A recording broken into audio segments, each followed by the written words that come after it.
Hello everyone, how are you doing? And we hope you have a great day and you're doing good, especially in this pandemic. And I'm Gulo from Jadi PNS, will be your host for this inspiring and interesting talk show. And we have been with one of inspiring young people from India, and she's a doctor, and she was listed in Forbes Asia, Forbes 30 under 30, 2019. And we have been with Dr. Radhika Batra, and she's the founder and president of Every Invent Matters. We're going to say hi to Dr. Radhika. Hello, Dr. Radhika, how are you doing? Hi.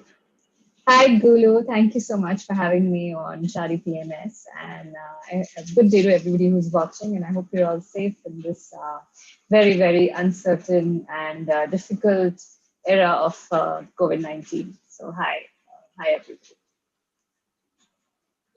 Yeah, thank you so much, Radhika, for accepting our invitation to share your stories. It's a great story that we want to hear here.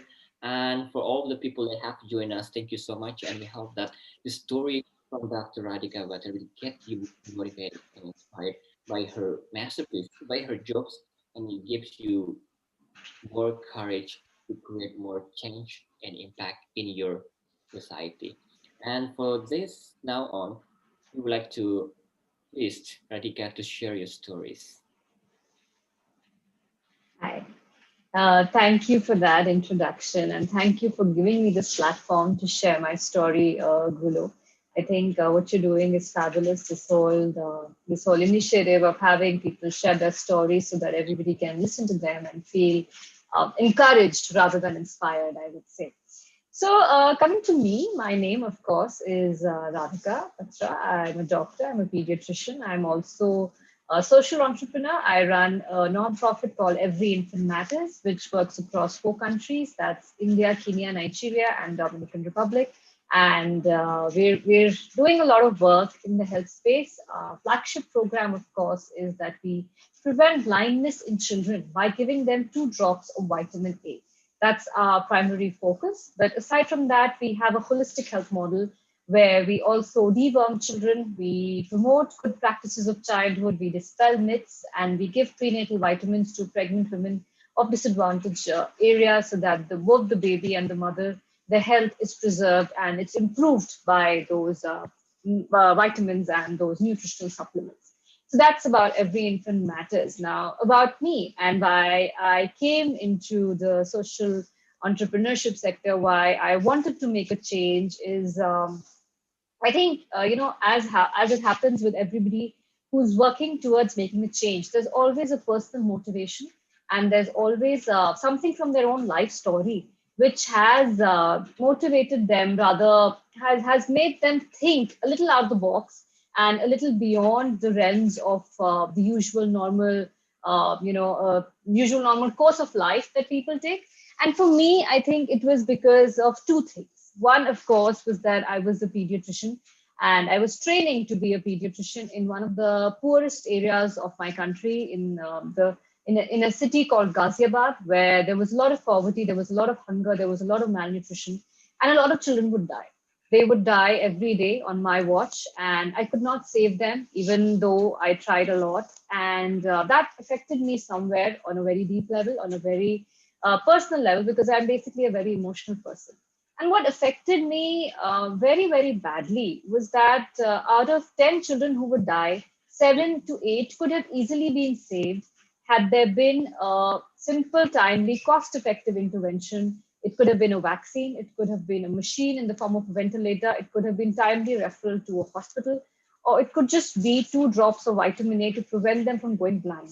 So, these interventions, had they been done on time, it could have either prevented death or it could have prevented a lifetime of disability like blindness, or a lifetime of disability like any other disability could have been prevented if these small interventions, small steps could have been taken on time.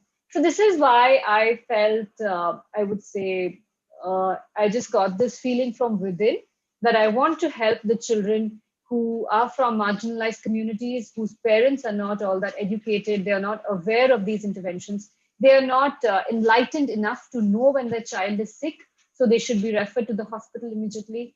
they just, they're just suffering because of lack of knowledge and because of lack of resources.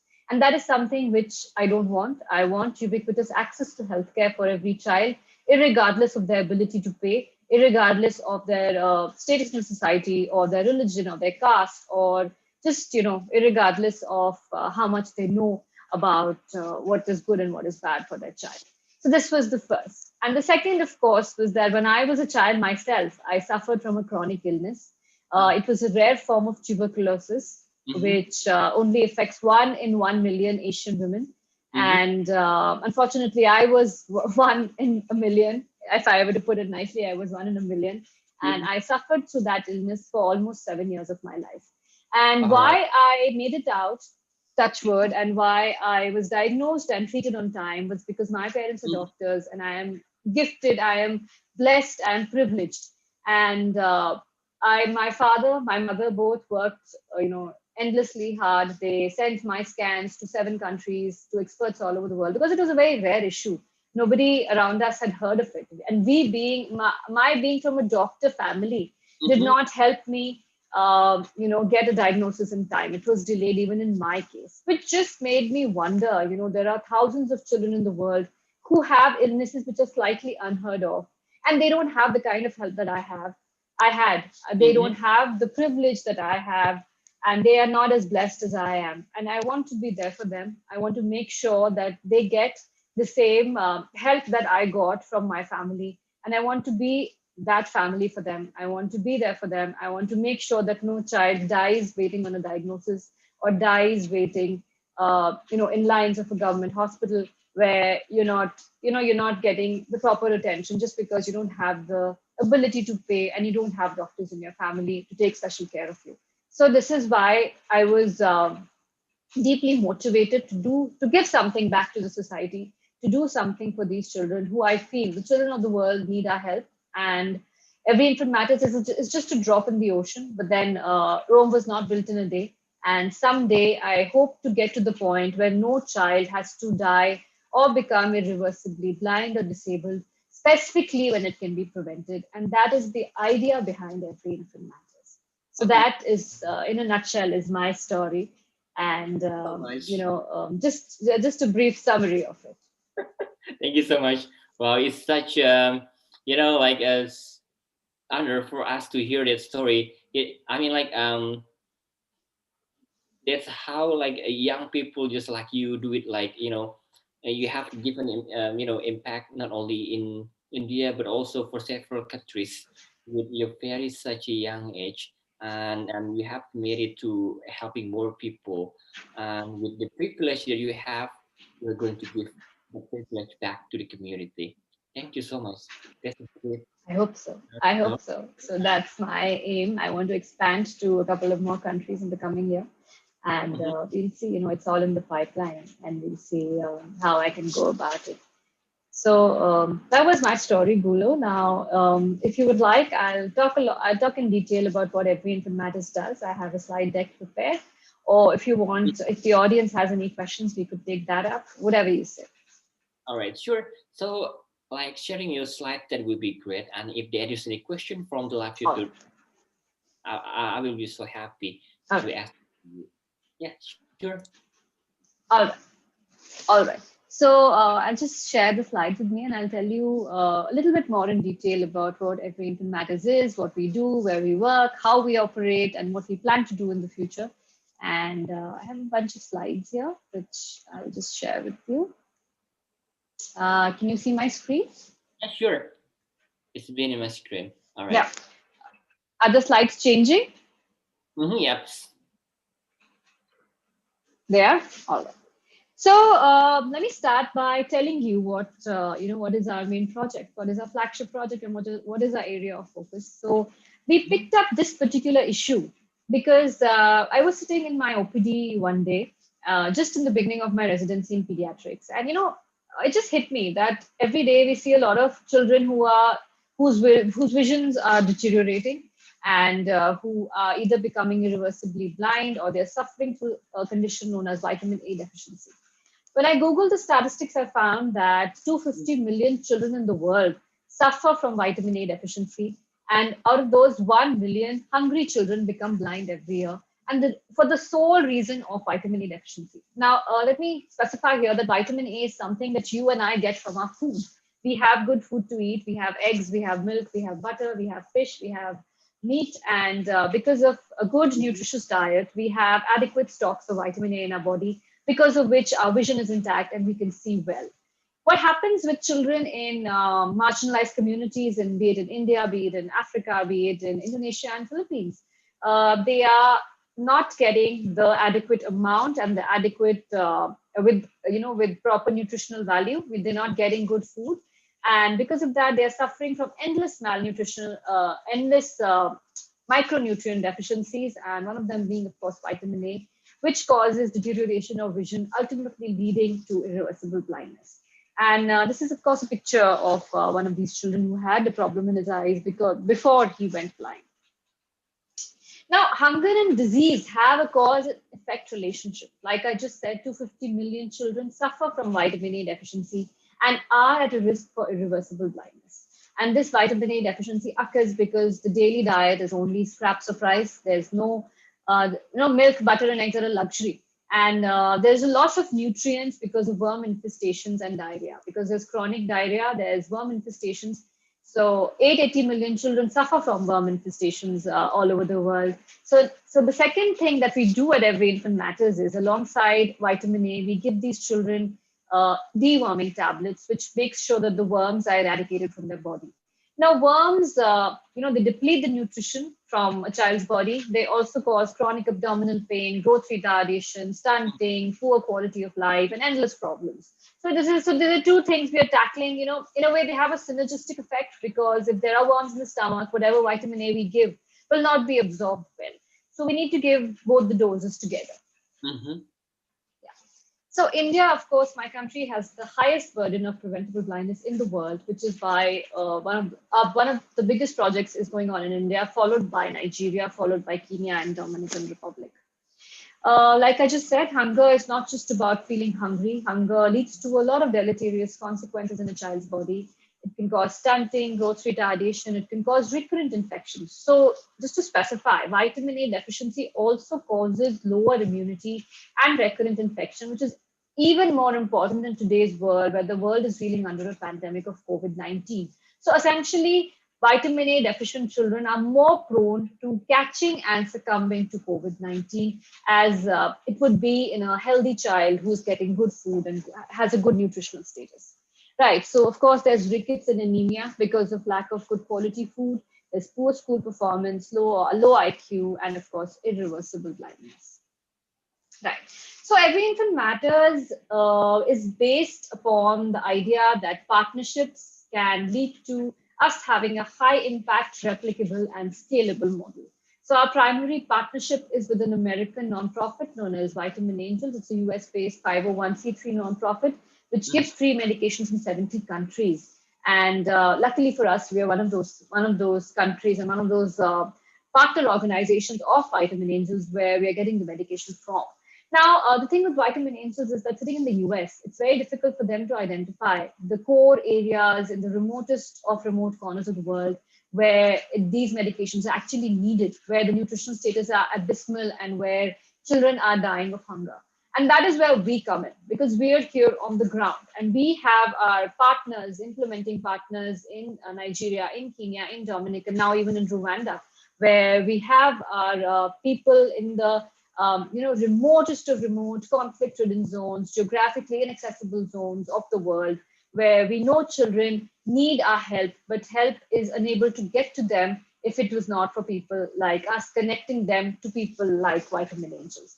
Right. So this is the modus operandi of Every Infant Matters. In India, of course, we work with in the Indian Medical Association, we work with religious groups and religious charitable clinics, like the ones in the Gurudwaras, the one in the church groups, the missionaries. We work with the missionaries who operate in 9 countries. It's called the Sisters of Mary Help for Christians of the World. It was established in 1942 after the Second World War to come to the relief of the world, which was reeling in the post-war effects. So they are one of our biggest partners, and we are, they're doing groundwork in I would say, the most poverty ridden and the most inaccessible areas of the world. And we are helping them by sending our medications to them. We are helping them by training the staff over there in the latest medical and in the COVID world. We're training them in COVID, we're training them in childcare, in mother care, in deliveries, everything we can help them with, because they are not doctors. Essentially, they are either nurses or they are informal healthcare providers. So otherwise, we Mm-hmm. work with local grassroots NGOs. We work with partners in Nigeria. Our partners in Nigeria, the second biggest project that is going on is in Nigeria, with almost 30 to 40,000 children being given vitamin A, and almost the same number of pregnant women been given the prenatal vitamins. So this is how partnerships help us. We've gotten free medications worth a lot of money. We've utilized established last mile in 4 countries. Now we are on to the fifth, sixth, and seventh. And we have been able to minimize our costs and give a very high impact. And these are, of course, logos of all our partners who've been there with us in this, in this path-breaking journey. Yeah. So our projects. So I've already spoken about how we give vitamin A to children. I've already spoken about deworming. We, of course, also have a holistic health program going on where we counsel young mothers, where we counsel parents on the good practices of childhood, and we dispel the bad practices and the myths related to childhood. Now, in a country like India and also in Africa, there is a lot of harmful practices related to childhood, which are very, very prevalent in the society. They've been here since decades, since centuries, and they're just very harmful. For instance, mothers stop breastfeeding their child once the child gets diarrhea. They apply cow dung on the umbilical stump, which causes infection. They sometimes take the child to witch doctors and religious gurus instead of taking them to a doctor, who give who give spurious medications, or they give some herbs or some interventions which will not help the child at all, rather make things worse. So we're trying to dissuade parents from doing these things. We're trying to encourage the good practices like hand washing, hygiene, immunization, breastfeeding. We cannot. One of our major goals is to really reinforce the idea of immunization as much as we can, because that is the most cost effective way of preventing illness in a child, and that is immunization. We are teaching them how to give their children nutrition at low cost. And we have other projects. We are promoting gender equality. We are preventing stigma and discrimination to those with tuberculosis, HIV, or blindness. We also work in the disability space. And we also, in the last 1 year, have focused a lot of our energy on COVID-19 relief, specifically in India and in Nigeria and Kenya, where the situation after the lockdown was just horrendous. So that's what we've been doing all this while in the last 4 years. I hope the slides are changing, Gulo. Mm-hmm. Yes, it's changing. All, all right, all right. So, so one of our I would say USPs at Every Infant Matters is that we reach the needy at the very last mile. And how we do it is that we work in slums, we work in villages, we work in orphanages, at construction sites, we conduct camps in all of these areas, we serve the homeless children, and we distribute through the smallest of charitable clinics, NGOs, etc. So essentially, last mile delivery is something that we are very, very focused on here at Every Infant Matters. Like I said, we have projects going on islands, not islands, I would say, in area which is surrounded by a river, a very turbulent river in Calabar, Nigeria. We are working in the mountains in the northeast of India, where it's got a rocky and inaccessible terrain. We are Mm-hmm. working with the tribals who don't encourage outsiders within their community. So essentially, we are reaching where people find it tough to reach, and successfully reach those areas. And we're going to reach a lot more in the next coming years. Right. This is just something we did recently in January. We conducted 225 health camps within the slums of Delhi, where we gave 17,500 patients a free health checkup and 4,500 children vitamin A and deworming tablets. So this is what I was talking about, last mile delivery. So these are our Mm-hmm. volunteers and our field workers in Nigeria who are taking the medication on boats to reach a village which is surrounded by this turbulent Calabar River. And they did so at a great risk to their own life, because of course you can see the condition of the boat. It doesn't look very sturdy to me. Mm-hmm. And this is how I look at these images and I feel that humanity is really going strong at this time, in this time of the pandemic. Everybody is coming together to help each other, and that is what gives us hope for a better tomorrow, even though the time right now is so immensely turbulent. Yeah.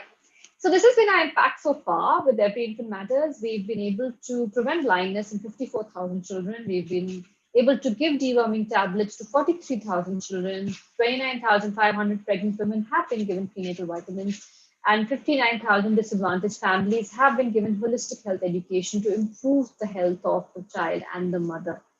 59,000 families have been educated to, be more, be more aware of the fact that the girl child is as important as the male child, and to remove stigma related to gender inequality.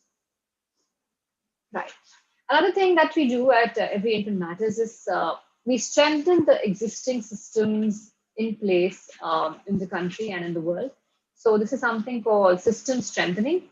And we've been training a million healthcare community health workers in Nigeria on vitamin A supplementation, deworming, and prenatal supplements. And once they're trained, of course, they'll be deployed within the communities to carry out our projects. And I was talking about the Missionary Sisters of Mary Help of Christians. We've been training them, 1,300 nuns in 9 countries, on mother and child care, on COVID relief, on COVID in treatment and management of COVID, on how to protect themselves from COVID.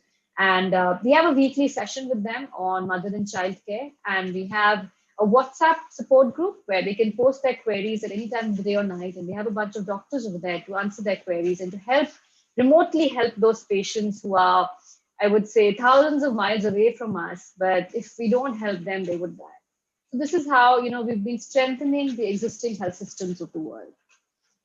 Now, coming to what we plan to do for the future, we have a 1-year goal where we want to develop technology, and we have 3-year goals where we want to replicate. Like I mentioned, Indonesia. Indonesia is next on the list. I've already spoken to a grassroots NGO working in Indonesia. We're looking at Philippines. We're looking at Rwanda. We are also looking at Haiti. So 4 more countries. And we want to build a financially sustainable project, which unfortunately we're not right now because we're very new. We're only 3.5 years old, and we're looking at being financially sustainable very soon. And of course, we want to add other projects to the projects that are already going on. And we're looking at expanding our area of nutritional supplementation to giving protein bars or protein supplements to children, because that is the next best step to, reduce the deleterious effects of malnutrition. Right. So there's a reason why we're so focused on developing technology, and we think that technology will be able to help us in education of mothers and patients, and educating parents on how to recognize danger signs in their child. We want to screen children in the remotest of areas using our technology device. We want to screen them, and we want to refer them to the hospital before things get too bad. We want to do patient retrieval, because vitamin A essentially has to be repeated in 6 months. So we'll be able to do patient retrieval through a technology tablet, technology application.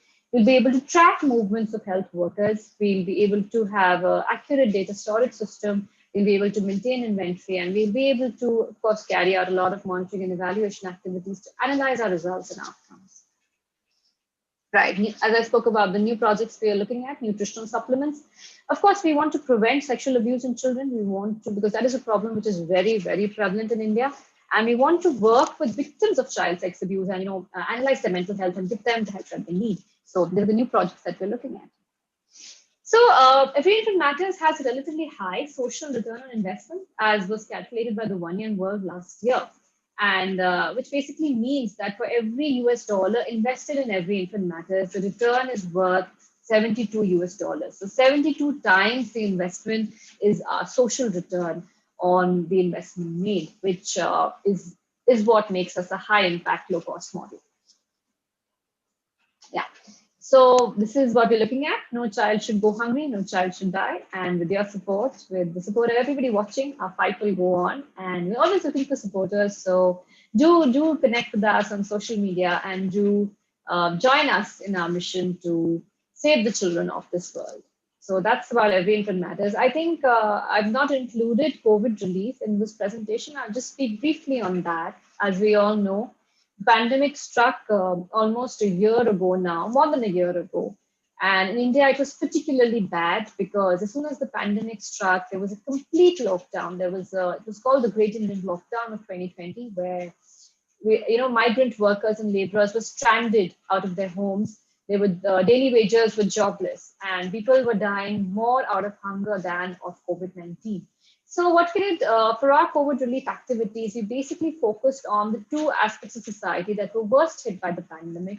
One, of course, was the poor and the marginalized, the daily wagers and the laborers who were stuck out of their homes. And the second, of course, was the healthcare workers who were suffering under the shortage of protective equipment and were, risking their lives to save humanity, but not getting help themselves.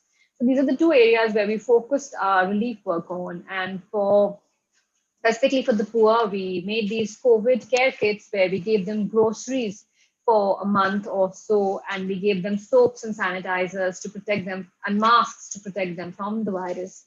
For healthcare workers, we provided personal protective equipment in the form of N95 masks, then hazmat suits, face shields, and gloves and sanitizers for their families and themselves in almost 6 states of the country, and the six of the worst hit states, I would like to add, where there was a gross shortage of protective equipment.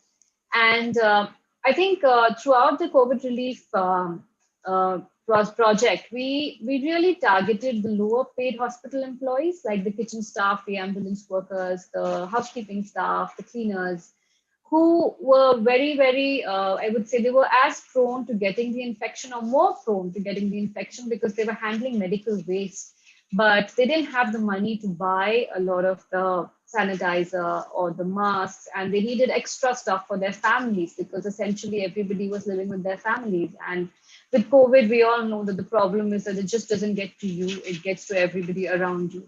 So we tried to help them as much as we could, and we did a good amount of work in COVID relief. We again, of course, now the country is in the second wave, and we're starting off with the COVID relief projects again. So that's what is all about. Every infant matters and what we do. So I think I'll just stop the screen share now. Yeah. Hi, All right, Guru. thank you so much for So yeah. yeah. So there's something we would like to add or something you say? No, I think that's all about everything that matters and about me. And I think I'll be open to taking questions if there are now from you or from people who are listening. So whatever you'd like to proceed with. All right, thank you so much for sharing this slide. It's full of like inspiration and what we have done to infants not only in India but also in Rwanda, in Dominican Republic, and also Nigeria and Kenya. That's amazing. Thank you for doing such good deeds for all the people around the world. And talking about how you manage like your team, because you're not only in India but also you're in several countries like in Kenya, Rwanda, Dominican Republic. How you find a team from different countries and how you manage them? So I think I have been blessed that I have very, very dedicated teams in all of the said countries. And we have a country head for each country. We have a regional head, like there's a regional head Africa, there's a regional head of Latin America, there's of course a regional head in India. And we have a good system where we're all communicating with each other about the issues faced on a daily basis, and we're helping I'm helping them out in the trading, in whatever challenges that come across. We're always there for each other, and we're managing well over. Internet connectivity is great, as you can see. We're all connected through Zoom, through WhatsApp all the time. So we're able to manage, and hopefully, once the pandemic is over, I can go visit and see for myself how the Kenyan community and the Nigerian community is suffering, and then maybe help them more as much as I can. So that way, I'm blessed that my team is superb, and it's as in I would say that they're really really dedicated to help humanity, and they're really dedicated to the cause of infant matters, and they're just doing a stupendous and a phenomenal job in carrying out our projects in their particular areas. Thank you so much, Radhika. And there is a question from YouTube, and that's from Fenisa. Fenisa asking you a question. How can you make sure that all the children there I mean, from every matters, they receive equal and inclusive care. Are there any specific indicators for your, projects? Um, so yeah, so we have a pretty tight monitoring and evaluation process where we keep tabs of who's getting the dose and who's not, and we follow up with those children in 6 months. Of course, since we don't have technology yet, it's a bit of a tedious task to to follow up with these patients. But once we have the technology rolling, it'll be much easier for us to send reminders because it will all be in a database, and the system will send a text message or a WhatsApp message on its own without us having to do it manually. So we're looking to develop that very soon. And Vitamin Angels on its own has a very stringent evaluation process. They're very particular about who they give their medications to because they don't want medication to be wasted. They don't want it to be sold and not put to the proper use. So we've got a pretty tight system going in terms of evaluation and monitoring and regulation of where our doses are going, to whom they're going, and whether or not they're being followed up. Of course, it's a little tedious at the moment because of it's all being done manually, and technology, of course, will give us a lot of transparency going further. Thank you so much. Thank you so much. Radhika, so since it start from 2017 and now it's going like 4 years, right? Every matters. And do you have like unique or interesting experience in every matters? For example, like there is like someone or in the community like reject vitamins for you from you, like maybe hey, we cannot trust your vitamins or something like that, maybe. Of course, that happens on a daily basis. I mean, there are these tribals, there are these communities who don't really appreciate outside help. They are hell bent on what they know and what they believe is right, which of course is not, and it's very detrimental to their child's health. But it's very difficult for me as an outsider to go into their community, to intrude in their matters and preach to Mm-hmm. them what is right and what is wrong. So the best way that I have worked around this is that community empowerment. So instead of my going and telling them what is right, what we do is that we empower certain leaders from their community, be it a religious leader, be it a community leader, or just any person who speaks their language, who is from within their system, from within their culture, from within their area, who can give these messages in their local language and who can relate to them much better than I can relate to them. And that is the way of breaking this barrier. Because sitting in India, sitting in my house in New Delhi, I cannot even dream of forming a bond with these people. Even if I go there, I dress different, I speak different, I walk different. It's not going to it's not going to, I will not be able to reach out to these people unless and until I convince a few people of their society to give these messages to them rather than me doing it. So community empowerment is the way to go. This is, of course, this has been a unique experience. There have been people who have, we're telling them that, vitamin A is essential for your child, otherwise your child will lose their vision. And they don't believe us, and they don't trust us. Trust is, it takes a while for them to build that trust with a community, with a person from the outside of their, inner circle. So, of course, that has taken a toll on our projects. There have been areas where we have not been able to get to despite having everything in place. There was a place in the Democratic Republic of Congo where we had sent the medication, but because of these socio-cultural barriers, the project was not well received. And of course, these are things which will take time to come around, and we're looking at reaching them, of course, in time, maybe in a few years or so. Yes, thanks. Thank you. Thank you. And then if you look at every implementer, so you guys like being supported financially and mentally from from partners from outside India also. And Radhika, how you actually make your partners trust every implementers? I mean, like how do you engage them? How you tell them that you guys have to pick every implementers to invest in us? I think, of course, Gulo, there is no right answer to that question because with every person you meet in the networking space, there is a bond to be formed. And I think with me, I have touch wood been blessed that way, but the project itself is so impactful. It's 2 drops of vitamin A to save a child's life from blindness. It costs less than the price of a hamburger. We're not asking for much at all. So, that adds to our credibility. Then our results add to our credibility. In the beginning, we had a lot more problem in reaching out to people like that and getting them to trust us. But now, of course, it's been 3.5 years. So 3.5 years and 54,000 children later, it's a lot easier than it is when you're just starting out. In the beginning, of course, it's much tougher, but with time, when you show positive results, these things do get easy. And when you show that you're actually making an impact in the community, when you show that people are being helped because of you, lives are being saved because of you, children are being saved from blindness because of you, you do automatically gain that credibility in the eyes of the world. And with me, I think it's a good thing for me, that as a person, personally, I am able to form those bonds with people a lot more easier.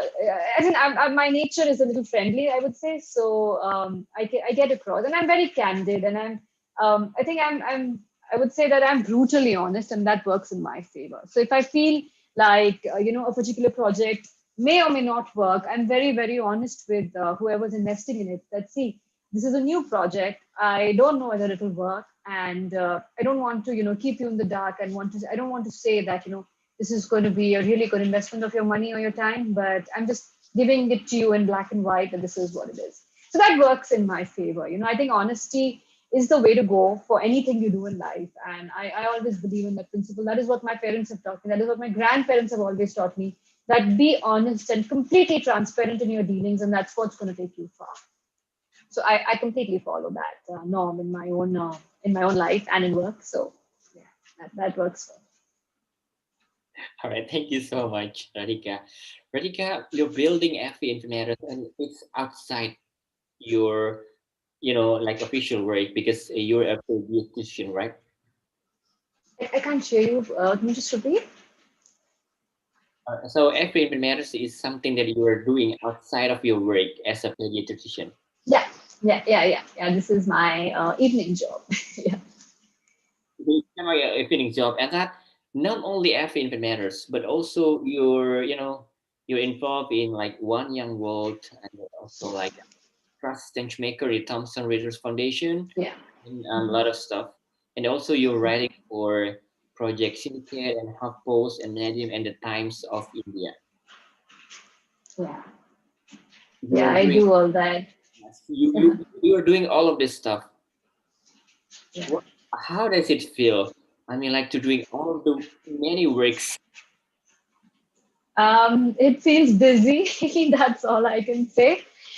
It feels busy and it also feels very, very fulfilling. So I feel like my work, particularly in the nonprofit space, Mm-hmm, and as a pediatrician and writing to mm-hmm, get my words and my message across to the world, all of these things in totality. And I also mentor a lot of students these days. I mentor them to how to build a social enterprise, how to be better, and how to focus on their goals. I do a lot of things, and all of it in totality gives me a lot of fulfillment. It gives me a sense of fulfillment. It gives me a sense of purpose. It makes me feel very very blessed that I am in a position to give back to the society. I am privileged that way, touch wood for that, that I am in this position that I can help others. So why not? That is how it makes me feel, and that is what drives me. That everybody is not. I was not this blessed. I mean, it took me a lot of hard work. It took me a lot of struggle to get to this point. So I want to help those who are struggling. I want to help these students who want to do something as well, but they have no one to guide them. So that is the motivation behind all of these things, and I focus my life around of these things, and I find time to do these things because they're very important to me personally. So I think for everybody listening, I think it's important to note, that only when you feel very, very deeply about something can you find this time in your daily life to do a little extra, because otherwise it's very easy to be in that rut of normalcy, to be in that rut of of stagnation, where you're going to work, you're coming home, you're focusing on your family life, and then you're going to sleep. Of course, it's a lot of people don't have the privilege of deviating from this path.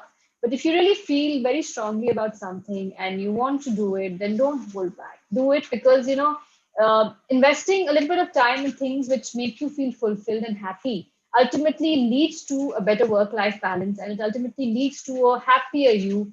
A person who is at more peace mentally is always more successful in life. So ultimately, it's an investment in the right direction if you can do it and if you want to do it. It's an investment. All right, thank you. So now 2021, it's been running like 4 years for FB Info Matters, and Yeah. you have implanted and like impacted like 54,000 malnourished children across the globe. And what does it mean for you to be the founder of FB Info Matters? I think it means that I have a long way to go. 54,000 is just a drop in the ocean. And when it comes to 54 lakhs, then we'll talk. Because right now it's just the beginning, and it's just a very small change that I have made. I want to do a lot more. Like I said, I want to help every child who needs help, regardless of their problem, regardless of what they can, afford or what they cannot. And a lot of times people tell me that, why are you doing so many different things? Focus on vitamin A, focus on deworming.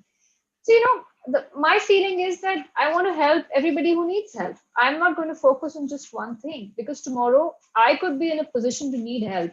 And if someone who is blessed enough to help me will start to think that I'm not going to help them because this is not my area of focus, I would not, it would not make me happy.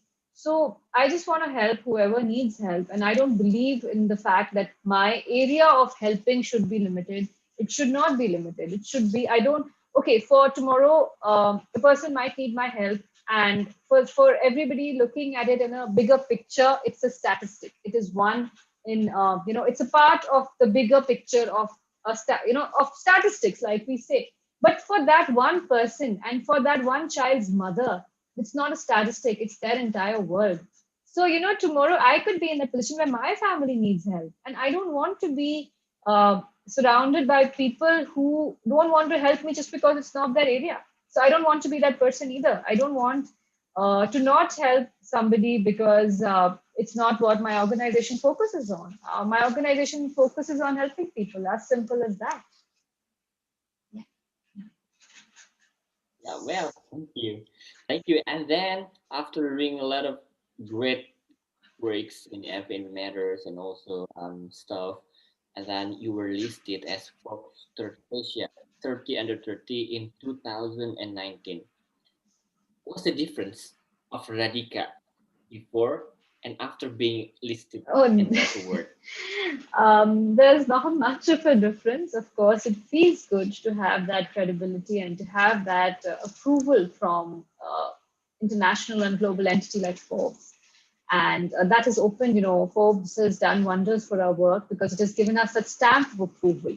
It automatically adds a lot of value, a lot of credibility to my work, that Forbes has mentioned it, Forbes has written about it, Forbes has approved it enough for me to be in the top 30 of thousands of applications that they received.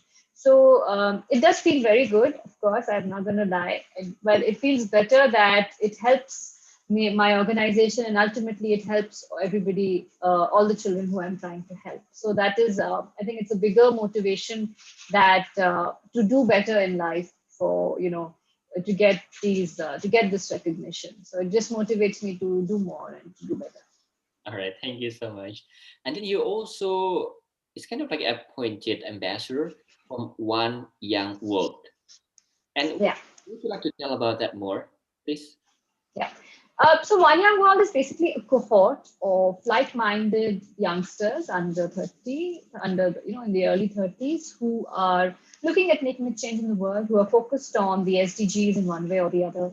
And it's just a very close knit community which is constantly striving for change in particular areas wherever they are. So there's me in India. There's there are ambassadors in every area of every country all over the world. Mm-hmm. So for us to connect with each other, Mm-hmm. it's a very empowering feeling that we have a support system in another country. So tomorrow, if I want to suppose they have a problem they need my help with, I have a problem that I need their help with. So we can connect with each other and we can help each other, because that's the way to change the world. We can't be isolated by borders. We cannot be isolated by languages. We have to work together synergistically as a team. Another thing which it does is that, sitting here in India, it's very difficult for me to understand. It's not even possible for me to imagine what girls in Kenya in the slums are facing. There are problems like there are sexual predators, there's transactional sexual activities going on because people don't have money to buy sanitary napkins. I would not have known that had it not been for One Young World ambassadors in Kenya who reached out and asked for my help. That we need money to buy these girls sanitary napkins because this is what they are having to resort to. So, all these youth led initiatives and communities are a great way of understanding what is happening where in the world, what is the help that we can do sitting at our own homes, how can we help them, um, how can we come together and reach for, the goal is to reach the SDGs by 2030, and that's not going to happen unless we break these barriers of geography and of language and of culture. So that's what One Young World is about. That's what Trust Change Makers is about. That's what Forbes Under 30 is about. It's all a way of networking, coming together, and synergistically making a change in the world. Thank you so much. Thank you.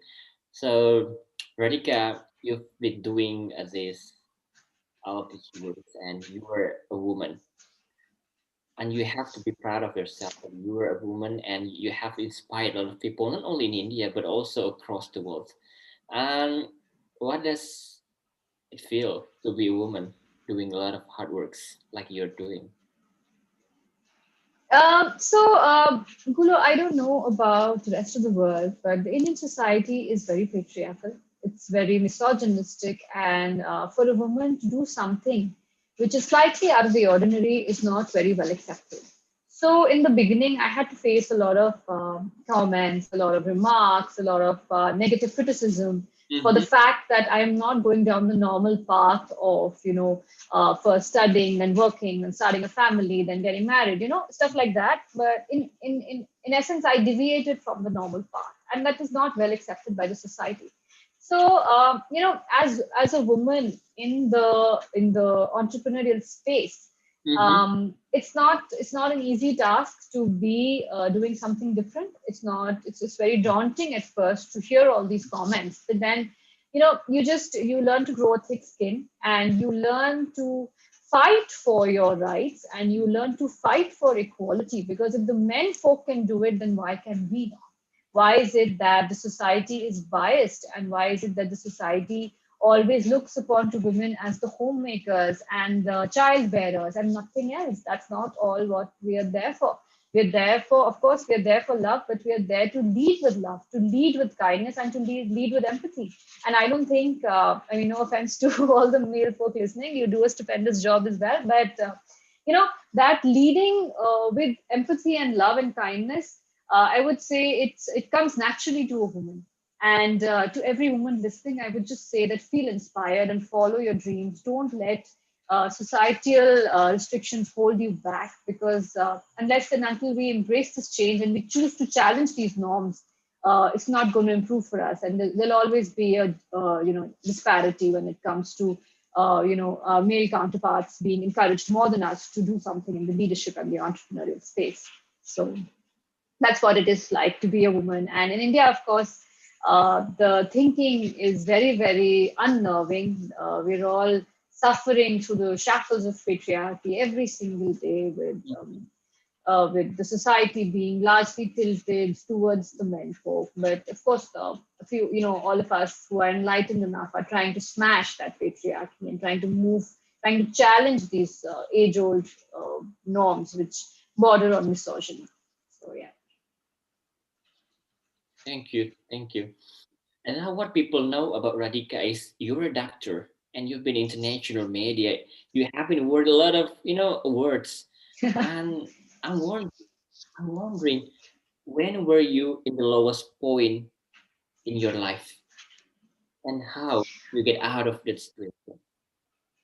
Lowest point in my life. So, there have been a lot of low points. Like I said, I was unwell as a child. So, I was on steroids, and I was bullied. So, steroids make you really fat. They give you a fat face. They give you, fat. They just make you fat and ugly. And I was in college at that time, and I was bullied for a condition that I couldn't help.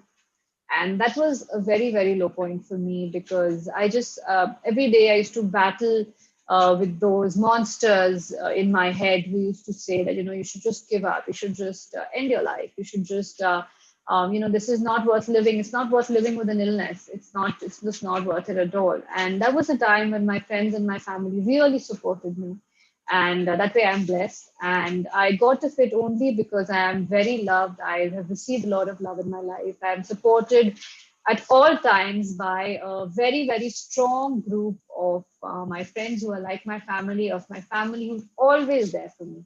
And even now, when I do go through lows in my life, be it professional or personal, I have an incredibly strong support system to help me get out of it. And that is what drives me every day. That no matter what happens, I always have my support system with me. And no matter what happens, we'll make it through just because we're together. So, that's what I think. It is said that if you have just one good friend in life, you can get through anything. And I'm blessed enough to have way more than one. And I guess they're listening. So, all of you, thank you so much. Thank you. Thank you so much. Thank you so much.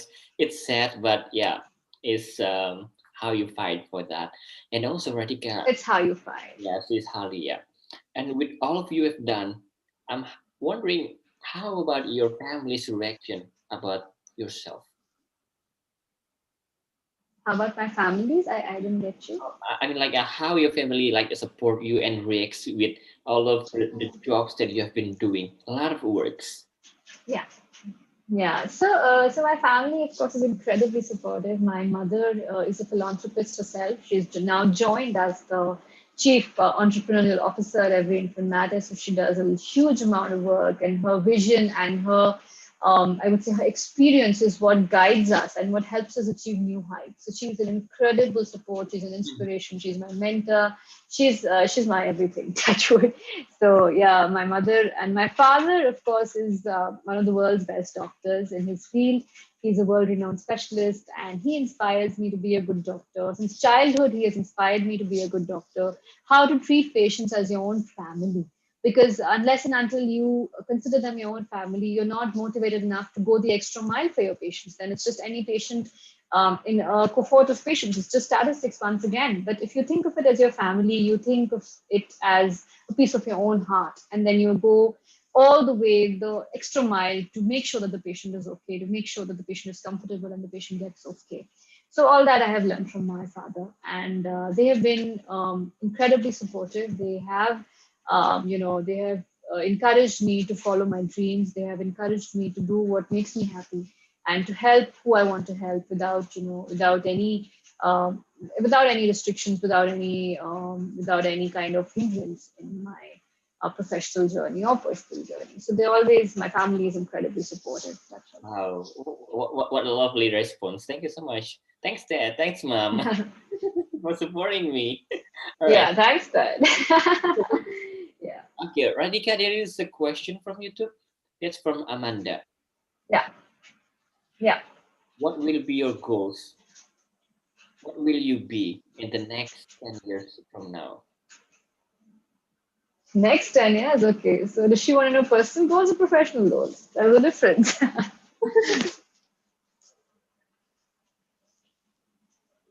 So I think in the next 10 years, I want to add at least six more areas of focus to Every Infant Matters, where we're helping people in a varied spaces where they need our help. So I want to work with the refugees in Syria and Sudan. I want to do a lot of work with children who suffer sexual abuse. I want to help children who have disabilities. I want to help their parents get the required psychosocial support that it takes to deal with a child with disability or a child with a chronic mental illness or any chronic illness in that space, and I want to expand to as many countries as possible. I want to expand to conflict-ridden zones like Yemen and Syria. And Yemen is, of course, we've been looking at expanding to Yemen since a long time now. We've got all the paperwork in place. But then again, Yemen being Yemen, there's a lot of political red tape, and we're trying very hard to reach there. I believe there are a lot of refugee communities in Malaysia where we are looking to reach, and just helping whoever wants help in whatever way they want help. That's the goal for the next 10 years. And personally, of course, I would like to get a dog, which my parents are very, very against. I want to get a beautiful little, cute little dog. And I want to become financially independent on my own. I want to stand up on my own feet. And yeah, that's where it is. I want to maybe learn a musical instrument. I don't know. I haven't really thought about it. But yeah, those are the goals. Well, thank you so much. Radhika, what is your message for all the women out there? All the women out there. All right, this is interesting. So women. I'm sure women in every country, in every sphere of society face gender discrimination. And like I said, they are looked upon as being fit for only childbirth and being fit for only raising, children and being sitting at home. And they just told, you're a woman, so don't get into stuff which is not, they're considered a weak section of the society. But I would just like to tell all the women listening that we are not weak, and the attributes which people consider that make us weak, that we are emotional and we think from our heart and we love more than we should and we are kind more than we should, these are not weaknesses, these are strengths. And I would emphasize that they are strengths that we should harness and we should use to our benefits, to the society's benefit. We should use these strengths in our professional life, in our personal life, and never forget that, you are the sun and you are unstoppable. So just do what you feel like it makes you happy, and don't be suppressed by the fact that you're a woman. Don't be suppressed by the fact that your biology sometimes fails you, and you have to rest for a while. You have to even if you have to rest for a while, just remember you're unstoppable. You're allowed that rest, and you can always get up stronger, be a force of nature, and just do whatever the hell you feel like. So that's my message to all the women listening. Thank you. Thank you. You're a star. I'm talking with a star right now. No, you're just kind. All right. And for young generation, what will be your advice, Radhika? My advice to the young generation, okay, this is a very good question. And I feel like the young generation of today is very, very inspired. It's an inspired generation. They want to do good in the world, they want to do good for themselves, which is an excellent thing. And I would just like to tell them, that you cannot have that apathy that someone from the outside is going to come and fix your planet or is going to come and fix your country. It has to be you. You cannot rely on the older generations now. They are old. They are close to their retirements now. It's all up to you. You are the upcoming stars. You are the upcoming brains. You are the upcoming uh, changers, leaders, of politicians of the world. So don't have this apathy that someone else is going to come and fix this world or fix this country. It has to be you. And let that fire. See, I think all of the youngsters have a little bit of that fire that they want to change the world. So I would just say, that harness that fire, let it consume you, let it overtake you. Wake up in the morning with a drive to do something, to be better, to get better, to make the world a better place. And just use this drive to do whatever the hell you want to do, and don't be bowed down by challenges. The youth, as inspired as they have an immeasurable amount of challenges, be it mental health issues, be it the hard competition that exists in the world today, that everything is a rat race. You just, you're constantly a part of that rat race. Just follow your dreams and take it from there. And I'm sure, it'll all work out. Thank you so much for the advice for the young generation. The young generation, you guys have to listen that. It's a great message and advice. All right, Radhika, last question. Yeah. Yeah. Last question. What is Radhika Batra's hope for the world? Hope for the world. Wow, that's interesting. Okay. Hope for the world, I would say I hope to see a world with equality, with justice, with ubiquitous access to healthcare, because without healthcare, we are essentially nothing. And I just want to look at a world where, where children, where women, where men, everybody are treated as equals. And there's a sense of natural justice in the universe, which is adhered to. And that is my hope. And I feel like with the upcoming inspired generation, we can get there. Yeah, Yeah. Thank you so much. Thank you. I think that Um, sums it up. thank you so much. It's such an honor. Thank you for for having your time with us and sharing your inspiring stories. And good luck with your future career and also with every internet. Thank you.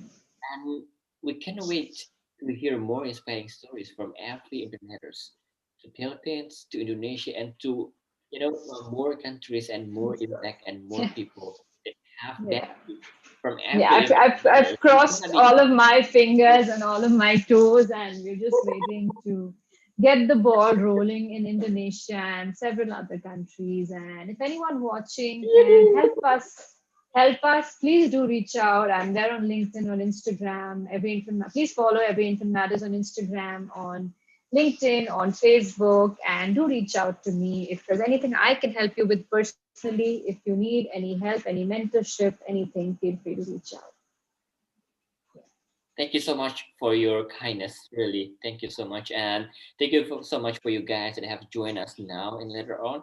Radhika Batra, this is an appreciation for you. Thank you so much for doing such great work. Yeah. Thank you so much.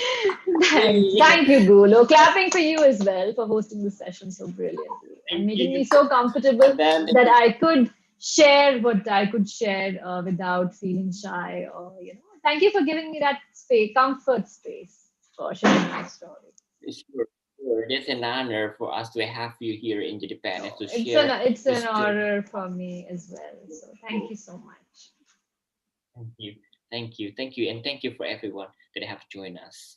And then me, Go, and all of the team from JadiPNS would like to thank you to Radhika Batra and all of you guys that have joined us. And see you guys in the next leader program or another program by JadiPNS. Thank you so much. Bye.